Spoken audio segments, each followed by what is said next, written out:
Since 2012, teachers and school communities have been using self-evaluation to look at and improve their own practice. They've been gathering information on how they teach and also how well students are learning.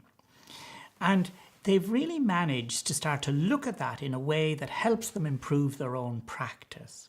And that's why we've been supporting, from the inspector's point of view, supporting school self-evaluation in schools.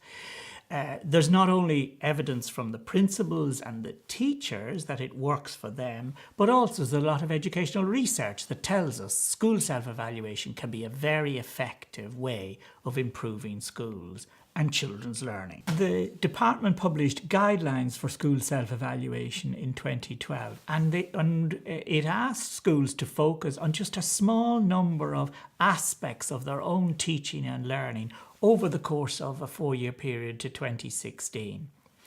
And the guidelines also contained a quality framework that gave schools a description or a set of standards that they might use to look at, to evaluate, to make judgments about the quality of their own work. We've been in regular contact with schools about SSE since 2012, and we've also maintained contact with the SSE advisory group, that represents teacher unions, parents, management authorities, students as well. And we've conducted surveys from schools to let us find out how SSE has been going. And we've held regional and national seminars about SSE to learn about what schools were doing and to see and promote examples of best practice in SSE. Schools and the educational partners too have told us that SSE is helpful, and it's enabled teachers and school leaders to focus in on teaching and learning, to discuss it properly and to help to get it right in schools. Initially, many of them focused on literacy and numeracy, and we've heard really many positive comments from them about how well SSE has helped them to make a positive change in their schools. School principals have frequently said to us that teaching and learning is now a regular item for discussion on their staff agendas, and that they really welcome that development. It has also given schools and teachers a language in which to discuss how practice is going on and how it can be achieved, and that's been a really beneficial effect of school self-evaluation being introduced. Schools have collected and examined information about how well they're teaching and how well students are getting on, how well they're learning or their learning outcomes. Now, there's been a lot of different types of information that schools have drawn on. Test data and examination data is one source, of course, but it's by no means the only one that's really important to use. The ongoing monitoring of students' work is one as well, but also schools have surveyed parents and students about the teaching and learning that they've experienced, and they've got really valuable insights back from parents and students about how lessons have gone and how different programs have been taught. I think the other source of evidence too has come from how well students have enjoyed their learning. How well the learning experience has suited them, and they've told teachers given teachers really valuable insights about that aspect of the whole experience of being in school. All of this information and data is not always easy to handle or to analyse, but schools are using this evidence to look at their own practice and to set targets for improvement. And we've seen already some schools have really shown the benefits of that. They've seen improvements in their literacy and the numeracy outcomes for their students. And of course, we've seen it in national surveys as well, where literacy and numeracy rates have improved. And schools, teachers, principals have told us a lot about how they feel school self-evaluation could be made better for them.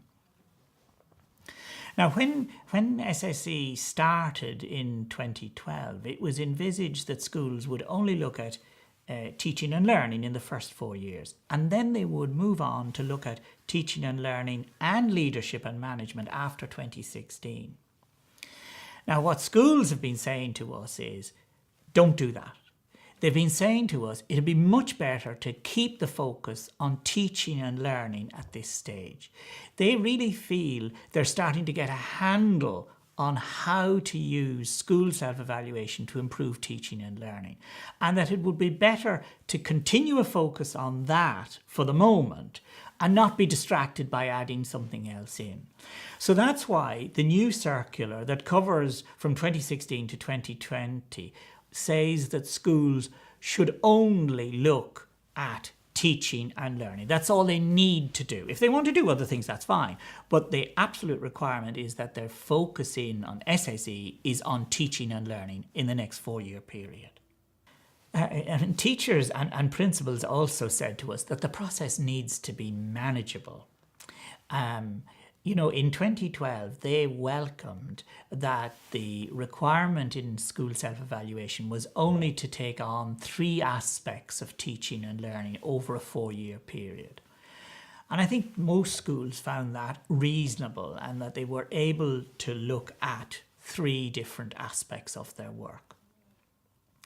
And they've been saying to us constantly they prefer to do a good job on a fewer number of aspects and to continue to do that in the next phase. So the circular for 2016 to 2020 requires schools to look at just 1, 2, 3 or 4 aspects, a maximum of 4 aspects of their work, somewhere between 2 and 4 aspects of their work over that 4-year period.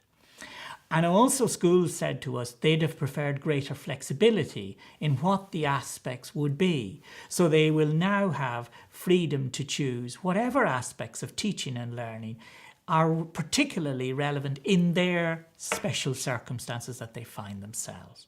Schools have also talked to us about the demands that school self-evaluation placed on them.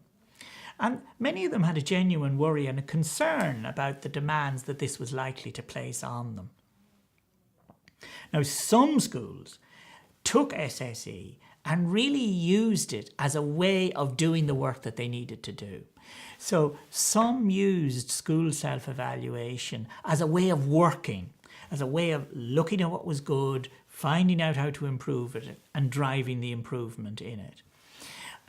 Some of them have been really successful in using it as their way of undertaking school development planning, for instance. Some post-primary schools took issues in teaching and learning that were already really relevant to them, like their assessment practices, for instance, that they wanted to have a look at. And they used the SSE cycle to examine it, to see what was good in it, to see what needed to be improved, and then to drive improvement in that.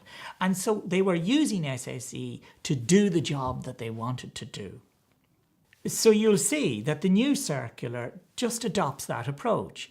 It says that you could use SSE to, say, drive the changes that are needed in primary schools in the primary languages curriculum that's now coming on stream and that schools have to prepare for. Or at post-primary schools, the obvious place that you might like to use school self-evaluation is to prepare for the coming of the junior cycle changes in each of the subject areas that are coming on stream. I suppose lastly, principals and teachers also said to us that the framework, the quality framework for teaching and learning that was in the 2012 guideline was too long, too complex, too awkward to get into really, and they often didn't find it a really useful tool. So that's why we've taken the framework and simplified it quite radically. And it's now part of a new document called Looking at Our School 2016.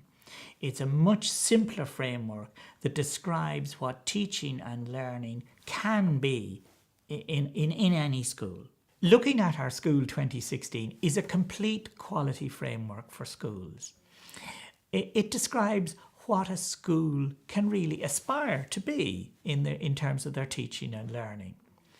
And in looking at our schools 2016, the practice in teaching and learning is described at 2 levels: effective practice and highly effective practice.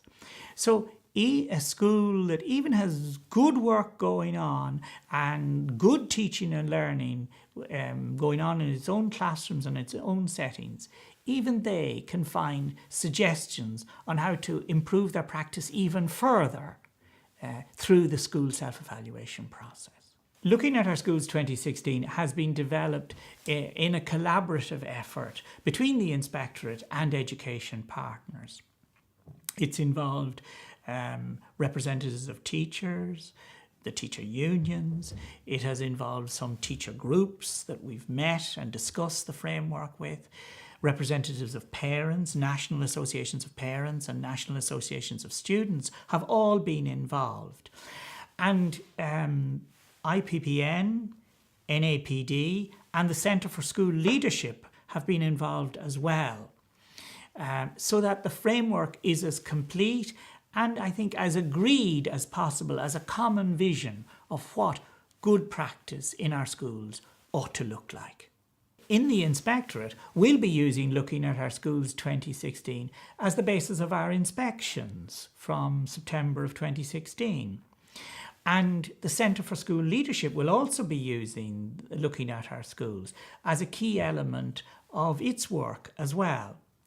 And because inspectors and the centre are using the document, it'll mean that schools, the centre and the inspectorate all have a common understanding of what good practice will look like. And for that reason, it needed to be comprehensive. So the framework that you see includes not just teaching and learning, but also leadership and management. Now, of course, schools in school self-evaluation will only be using the section on teaching and learning. The whole framework, though, including the leadership and management, will be used by the Inspectorate and by the Centre for School Leadership. I've always said that introducing school self-evaluation into the school system will take time. It takes us a long time to get it right. I suppose in the first 4 years of school self-evaluation, we've learned a lot, and schools have begun to work well with the school self-evaluation process, but we've also learned things that we needed to improve in it. And we've listened very carefully to what schools, teachers, principals and others have said to us about how to get school self-evaluation right for the school system. And I hope that the changes that you see in the 2016 to 2020 period will really help you to get self-evaluation working well in your school. I know too, and all my colleagues in the Inspectorate also know, that we have a lot still to learn about how to improve self-evaluation even more. So we'd like to keep learning with you as we all work together on, I suppose, what is a long but really beneficial improvement journey for students.